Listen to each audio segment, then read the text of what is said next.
Welcome to the Breadwinners, the podcast about the never-ending hustle and its impact on all aspects of our lives. We're interested in what it takes to keep everything going. I'm Jennifer Owens. I write about working, wellness, and women and founded the Working Mother Research Institute. And on most days, I'm joined by my co-host, Raquel Ellison. On this episode of the Breadwinners, I'm joined by Bobbi Rebell, author, speaker, certified financial planner, and host of the Money Tips for Grownups podcast. I loved her first book, How to Be a Financial Grownup, proven advice from high achievers on how to live your dreams and have financial freedom.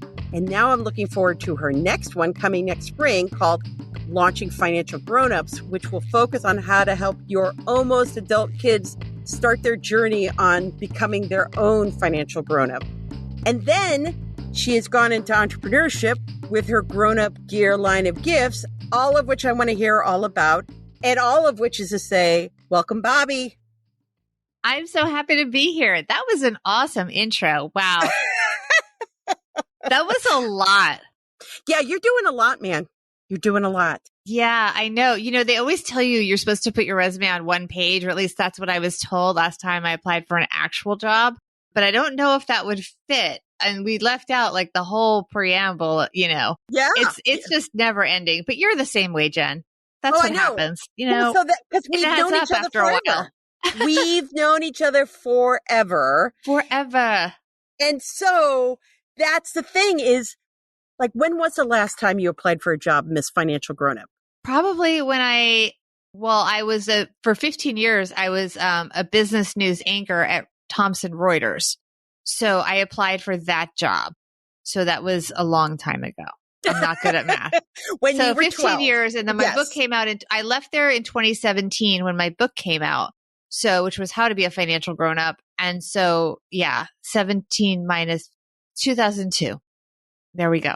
And so what was happening? Because I know a little bit of the story, but tell the story of what led you to write Financial Grownup. And because that's your world now, is helping us realize we are grownups or help us get to this. Some of us still need help getting to be a financial grownup. Well, I love that you said that. So there's this whole misunderstanding that I wrote this book as the expert. Right. I actually wrote this book as the journalist looking for answers for myself. What? I mean, well, no, but it's true because I think that we're always looking to be financial grownups. We're always looking, it always is something. For example, even now, I'm sort of figuring out how to be responsible for helping my father, who's retired, figure out a lot of the later in life decisions that he's making. So I'm being included in conversations that I don't really want to have about estate planning and stuff like that, and just kind of his wishes. And there's nothing wrong. He's doing great, but he's pushing these conversations on me. And this is another stage of life. So financial grownup, it's always these different stages in life. I mean, the ultimate one to some degree is when you're suddenly financially responsible for yourself. And you therefore have to really start thinking like a breadwinner, as we like to say. Yes. Because you have to realize at a certain point that even if mom and dad will be there as a backup, they shouldn't be. I mean, they're there as a backup for the total emergencies, but you should kind of own your own financial life at a certain point. I feel like that's an ad for somebody. So I was not sponsored on that. But you know, we all go through these things. I mean, I left this out of the book because people didn't think it was a good thing to talk about. But, you know, one of my first grown up moments, Jen, was when the sophomore year of college, you move out of the dorm where you just have a dorm room, and then you move to the apartment. And it's a building that's owned by the school, but you're in an apartment. So I had 3 rooms, 4 roommates. So we had a double and 2 singles, and we had a bathroom in the unit. And when you arrive, the bathroom has been cleaned and there are all of the basic supplies just for the start. Yeah. Then the toilet paper runs out and nobody really told you that you have to refresh these things. No one's buying the tissue boxes. And I remember my roommates and I being a little bit lost, and we literally were like, well, we know where there's toilet paper. And we took our backpacks and we went to our freshman year dorms. We went to find the toilet paper. Because it didn't occur to us that you go to stores. That's where the toilet paper is. So we didn't want to go to stores where we'd have to pay money. We were students. We went where we knew it was free and plentiful, which was the freshman dorms. So, you know, there's all these stages to being a grown up. And I think we're always evolving. In all seriousness, though, no, I mean, the book came out, which was amazing. And people would come to me with these questions, and I knew the answers from having done the interviews. The book is a collaboration of interviews with amazing people, everyone from Kevin O'Leary to Tony Robbins. I had designer Cynthia Rowley, all these incredible people. And I interviewed them, and then I had advice as a journalist. So afterwards, I did go and become a certified financial planner. And that is a lot of work. So now I can officially be considered an expert. I don't always follow my own advice. I'm definitely susceptible to all kinds of human behavior. But, it's like, look, I'm pretty good, but it's not like every doctor never has a piece of cake, right? Right. I mean, we're all human. So I'm in it with everybody, I guess is what I'm trying to say. Which I always appreciate, because you and I always start talking about money and business, our own businesses. And so that's what makes it so much fun, because it's great to be able to just talk about being breadwinners. Absolutely. And, this is something that I did not want and I fell into, because as is often the case, you don't get a choice. So it's better to be prepared for when that non-choice is presented. Look, I was, as you know, and I'm happy to share with our listeners, I was an Instamom at 37. I was totally single at 35. And then I got married. We had a baby, and we instantly had custody of my husband's children from his first marriage, which was not expected. And so it was a real shock to the system. Right after that, my husband's company imploded in the 2007-2008 recession.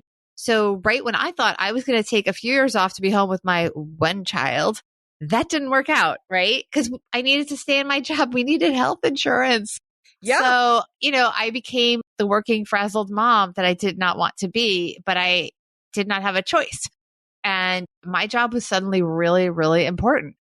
Both, I joke about the health insurance. That is no joke. And also never. to have a base of income. It doesn't mean I was making enough, but I was the breadwinner unwillingly. And I learned a lot from that experience, that you cannot mess around when it comes to the numbers and to getting paid what you are worth, because it is important and we all need, not just deserve, but we need to be paid. The change of the Affordable Care Act. Oh.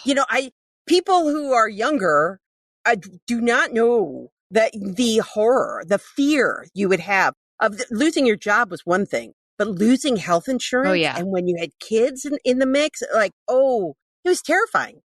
It was and is still terrifying. I will tell you, even now, I do think about so right now, our family structure for health insurance purposes, and this is something we all actually actively talk about, is my husband has the health insurance. He has a corporate job, a W-2 job, and I started this business, which makes more money than my corporate job did so far. Every year I've made the same or more. Last year I made more. The last 2 years I've been able to make more than my base was at Reuters, which is sort of was my benchmark to leave. Because again, you can have a lot of jobs that are actually hobbies, and we all have to be really careful about that, especially when we like to write books.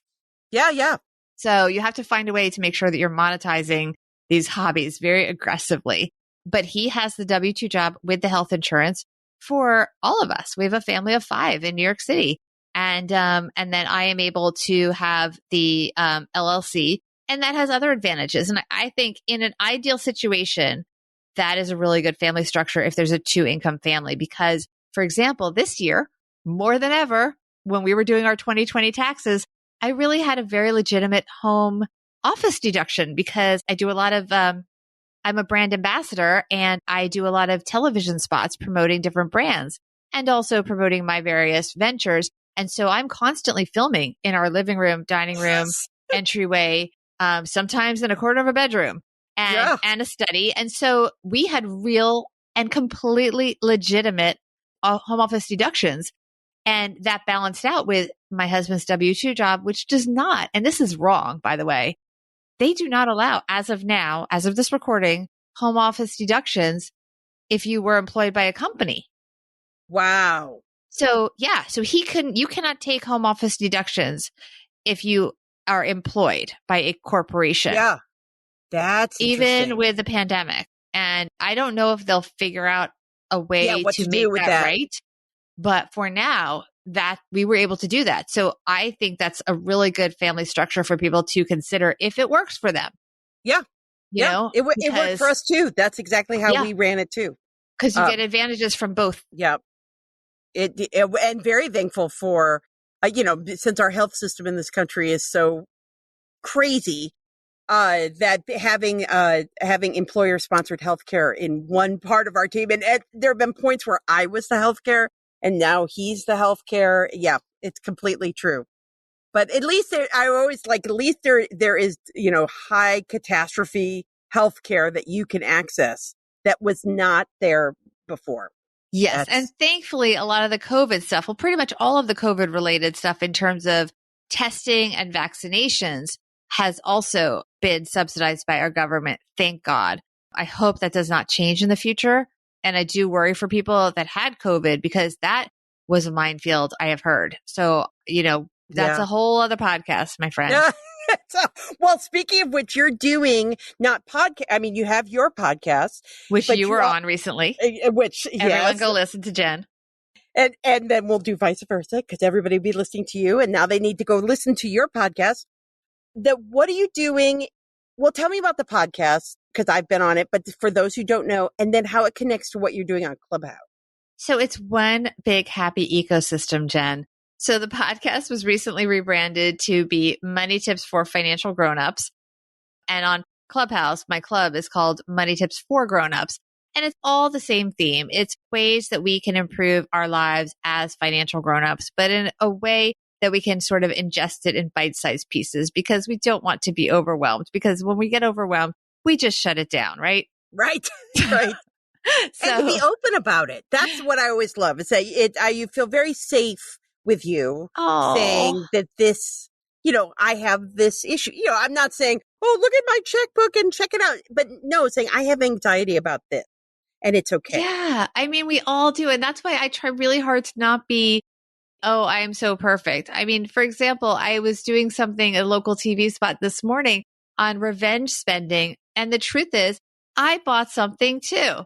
We were talking about the fact that we all want to kind of avenge the year that was and, kind of get back at the pandemic. But of course, we're not getting back at the pandemic. Let's be realistic. Come on.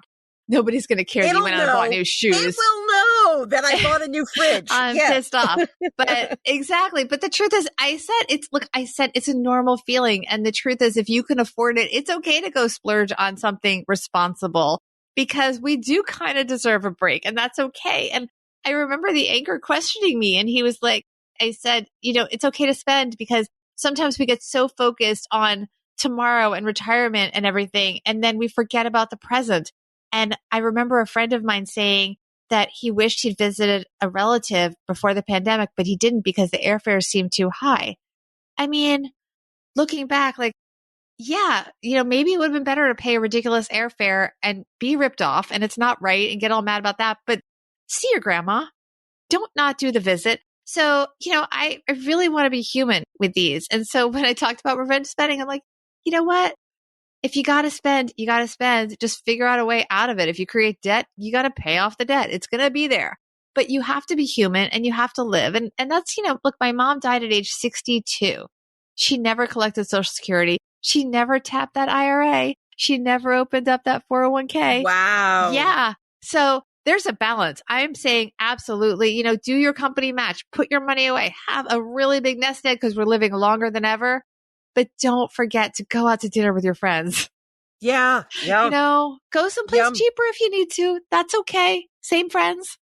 But, let's, now that things are opening up, I really don't want people to be penny wise, life foolish, Yeah, I do. And we've been like holding it together for so long. It would be nice. We're allowed to treat ourselves nicely. Yes. Some point. And you know what? We also have been living the year in sweats. There's something to be said for putting on a nice outfit today. So I'm in jeans and what I would call a cute top, but I did originally put on sweats today. And then I decided to change and it really felt good. And I feel like I had a happier day because I got dressed. And I think that we should all start getting dressed. However you define it. Okay. Right. You don't have to go wear a ball gown to work. It's okay. Or you could. Yeah. If you wanted to. Okay. I mean, that's the thing with work from home. If you want to wear a black tie to the Zoom meeting, you could do that. It would be a great conversation starter. Go for it. Do what you want. This week I've started wearing shoes. Is that the Shoes, do silliest they still statement? fit? Or are they, because shoes, if you don't wear them for a while, sometimes they need to be like re-stretched out. Yeah. But I've gone for shoes and like supporting my foot. Cause I have not it's funny that I've been feeling that way this week too, is that I want to actually do my hair, which, is a big thing because I'm not on TV like you are all the time and looking gorgeous, but I will just wet my hair, comb it back, shower, comb it back, kind of let it dry. But, it used to be a day I used to dry it. I had a little round brush and, Yeah. I It's haven't gotten there yet. I need to get to the round brush. Yeah. You could also buy some products. That sometimes makes it easier. I have a lot of products for hair. It drives my husband crazy. I have all the bathroom real estate. I admit it. He complains about it, and I just say, yes, you're correct. I love it. It's like those HGTV things where they always walk into the closet and they're like, "Oh, you'll never have room in here, sir." And well, that's fine. I split the closet equally. That's fine. But the bathroom, me too. I get the medicine shelf. I get the shelf. No, that's for us. We need this. I love it. Yes. So what's happening with the podcast? Who's coming up? Who's coming up on the money tip? You have such great money tips and people's life stories tied into how they see money. And it's always so engaging. I know. I'm so fortunate. I have the best guests, as I said, including you. We had Kirsten Jordan. Do you ever watch $1 Million Listing New York? Yes. Kirsten Jordan, the first female real estate broker on the show, is on the podcast. Nice. Yes. And we're in a little bit of a reality TV flow here. We also have you ever watched, I'm obsessed with this show and it's so underappreciated. Have you seen the show Marriage and Mortgage or Marriage or Mortgage? It's on Netflix. What is that? I keep my God. You have to wait. Have you not watched it? No, I haven't. I'm obsessed. Okay. You have to watch it. It's the most educational show in so long for money. It is so underappreciated. People look at it and they go, ew, who would ever choose to have a wedding versus a house? Well, probably you did and you didn't realize it, is my answer to most people. Yeah. Right? Think about it. Everyone that had a wedding for more than, the price of going to the, Justice of the Peace downtown, you chose to spend X dollars, whether it's $500 or $100,000 on a wedding. You made that choice. And let me tell you, even if you didn't pay for it yourself, if you went to daddy and said, instead of spending this 5-figure sum on a wedding, could I just have it and I'll buy a house and instead we'll just have a family dinner and celebrate our love and have a cake with candles? I think daddy would have been okay with it. But you didn't do that, did you? No. Right? No, so all these people that think they're so high and mighty and they would have absolutely chosen the house, I challenge them to watch the show and get honest with yourself. People are very judgmental and I don't like it. And I love this show. I do. I just love this show. It is so misunderstood. I am going to totally check it out. Yes. And I feel like that should be the headline for this episode. Bobbi feels marriage or mortgage is a misunderstood show. Misunderstood. It is misunderstood because people, and here's the other thing. I asked the ladies, I said, okay, your show was filming. You were just about to wrap when the pandemic hit. So some of these people, their weddings were not exactly what they hoped because maybe they had to take the numbers down depending on the timing. And, were the people that bought the houses, were they so happy? I felt like all the marriage people would have regret. All the mortgage people would be so happy. No, that was not the case. You know why? Because the people that bought houses suddenly had overhead when they were feeling financially insecure. Oh. Because remember, you're getting a mortgage. You are taking on debt. Yeah. The people that had a wedding, they were just renting away. Not a care in the world, but they had to make the rent. But you know what I mean? Yeah. Right. So right. Because a mortgage is you're betting on your future. Right? Right. With a mortgage. Yeah. Right. You have accepted future monetary obligations. You are locked into it. You may not have a buyer. You have overhead. You have unexpected expenses. With a wedding, you blew the money, but then you're done. Yes. And you have this wonderful memory. And all of these people, say, oh, we want experiences over things. Those are the same people saying, how would you turn down a mortgage for just a one-night thing? Well, you said you wanted experiences. That's an experience. You're having all of your friends and family with you in one special moment.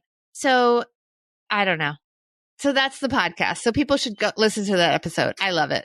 And it leads into your next book that you're working on because you're talking to the next generation. These are decisions that you and I made long ago. I mean, not that long. We're not that old, but we've gone through these life stages of choices, right? Yes. And so now in your new book, you're talking to us as we talk to the next generation.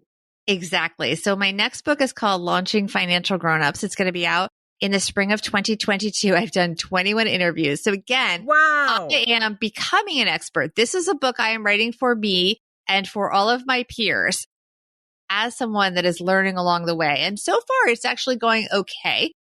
My stepdaughter is 24. I'm very happy. You can learn more about this in the book, but she is launching into the world. She's going to be buying her own residence imminently. So we're really proud of her. I have a college kid, and then I have my 13-year-old. And I'm really learning a lot about how you can gently, lovingly, and in a sustainable way help them become financially separate from you. No kid wants to hear that they're going to have to pay for their own Netflix subscription. No kid wants to hear that they have to pay for their own health insurance, but the day will come. And all kidding aside, you can pay for the Netflix. That's actually fine. But they're going to get booted off at 26. Like, I mean, it used to for the health insurance. I mean, and frankly, Obama, by doing that, which was a great thing in many, many ways, but he sort of raised the sort of accepted age for when someone is truly an adult and has to separate financially from their parents. I would have said it was previously 22 unofficially when you got out of usually college or even younger if you didn't go to college, that you were sort of expected to be financially separate from your parents. So now we call it 26. So the book is really targeted to parents of kids that are between, let's say, 16-ish, when they get usually their first income, they see their first paycheck. You can go, the book will talk about how you go and both on a literal way, go through their paycheck so they can understand what each line is, because that's important, because from that they will make decisions. But also, no, I interviewed financial therapists because they're going to need therapy when they see how much tax is taken out of it. Yes. For sure. And when they realize that they have to use what's left over to buy toilet paper. Exactly. And the basics. Because the dorm is not, they got locked out of the dorm. Yeah. There's no more dorm to get the toilet paper from. My version of that story is not knowing I had to put oil to do an oil change. And my engine seized on my car because no one had mentioned, and this is pre-internet, I'd like to say, that I didn't know. And then I would not have known that. I'm not really a driver, to be honest with you. Like, I'm learning this from you. These are basic things that, like, these are life skills. I don't know. Nowadays, you could be like, why is my car overheating, Google? And maybe it would say, hey, go check your oil. But didn't know. I mean, all of these things that we just assume the young adult children know, they don't. Because they see you buy toilet paper, like they don't know. They don't know. Things just, I know. Well, like I said, I mean, all these things just appear in their homes and they don't really realize that every single thing that goes into the home was purchased or brought into the home in some way from usually you. And it is a rude awakening. And so, look, all kidding aside, we love our children. We want to support them. We want them to be ready. I love the idea of financial education in schools, but parents need to step up too. And when it comes to the concrete, specific, everyday things, they're not going to learn it until they need to. You can lecture a 4-year-old, but it's not going to matter. They're going to need it again in a different way when they're in their 20s, their early 20s. It's a different financial education. They're going to tell you that they understand what a 401k is because they went on and learned about it. But then when you actually kind of check their work, you might find out that they didn't actually invest the money. Well, we want to protect them from that because otherwise 10 years can go by and they're not going to know that they put money into a 401k, but it didn't actually go into a fund. Right. Where it's invested, seizes, right? That their car will seize on the side of the road financially. That their car, exactly. Right. They don't know that. And they shouldn't. They should. I don't think it's fair of us to just expect them to know everything by osmosis. We should definitely encourage them to read newspapers. We all made mistakes. Online. Yeah. I mean, we've all made mistakes. And also the other thing is stepping back and really letting them stress out a little bit. And we've had to do that with our young adult children. I mean, we let them. This year, my stepson earned money. I'm really proud of him. And I had our tax accountant. So I gave him a little bit of a cushion. Our tax person did his taxes. However, he had to pay the taxes. And I know that sounds obvious, but I asked the accountant and she said, you're the only one of my clients that is not paying the taxes for their child. And not only did I make him pay it, I made him actually directly communicate with the tax person, and he had to, do the debiting of the account with her. I didn't get involved, if that makes sense, in the actual transaction, which sounds so basic, especially if you're not a parent of a 21-year-old. Right. But no. This was epic because forcing him to do this, and to be clear, he wasn't resisting. He's a great kid. There was nothing bad going on. But I think that will allow him to really understand taxes, if that makes sense, to really understand that, the mechanics of it, beyond the philosophy of taxes. Exactly, because he had some W-2 income and then he had some 1099 income. And because of that, he did not prepay taxes, the full amount for the 1099, and he owed money. And not a lot, it's fine. I know, but I'm sorry. But that's fine. No, because he had the money interest free. It's better than him giving the government a loan. We knew that. No, that was planned. It's fine. It's really important. I mean, with my stepdaughter, we said, okay, we'll pay for a couple things for you when you're moving into the apartment. But, if we're going to pay for the floors to be done, you do all the heavy lifting. We'll write the check, but you find the guy and you find out what insurance is needed and you find out if we need to put down a deposit and you do that. And unless you do that, it's not getting done. And I think those things may sound obvious to someone who's not in this phase of life with children. But getting kids to do that is no small feat because they will push back.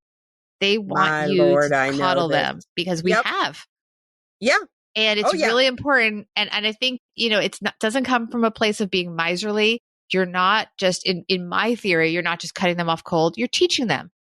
And then you're letting them figure it out themselves. Yep.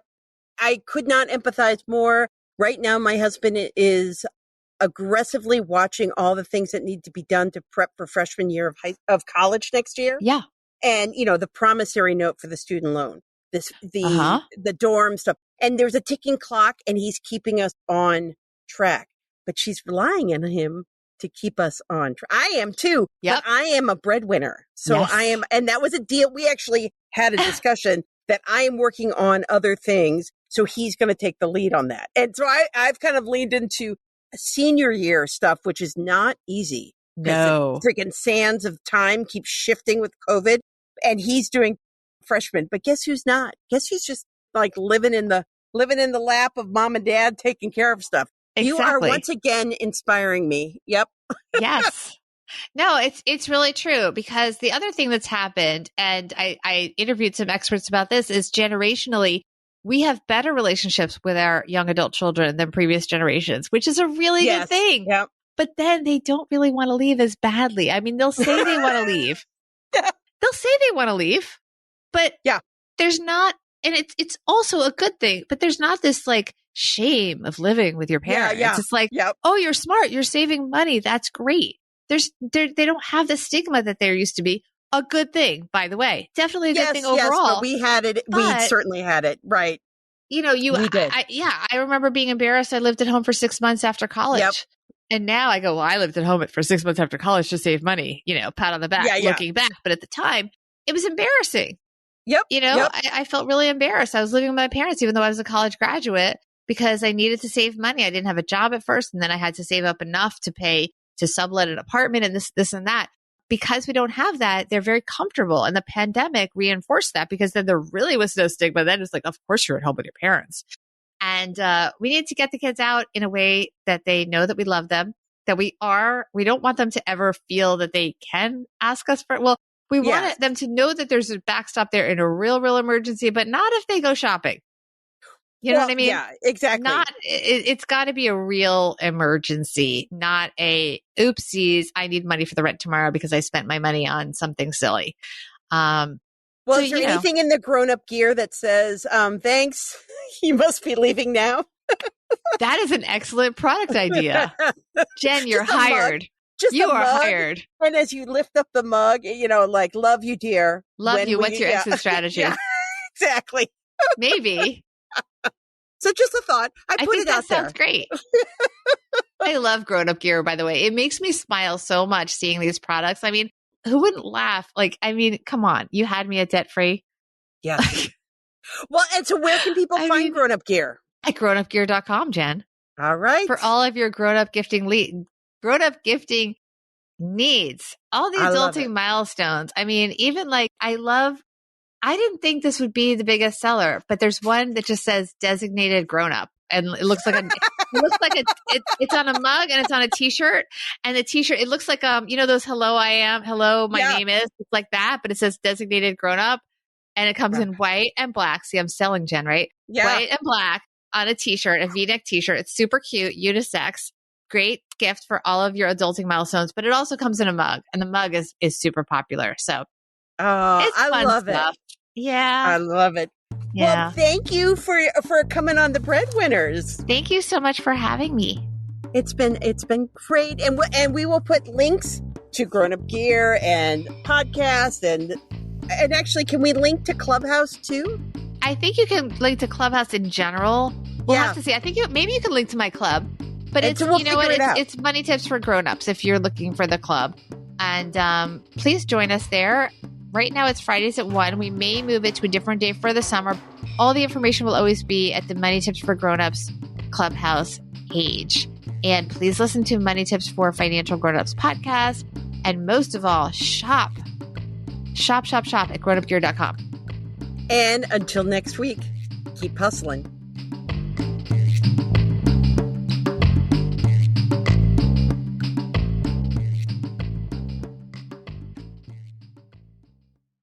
This podcast is part of the Sound Advice FM network. Sound Advice FM, women's voices amplified.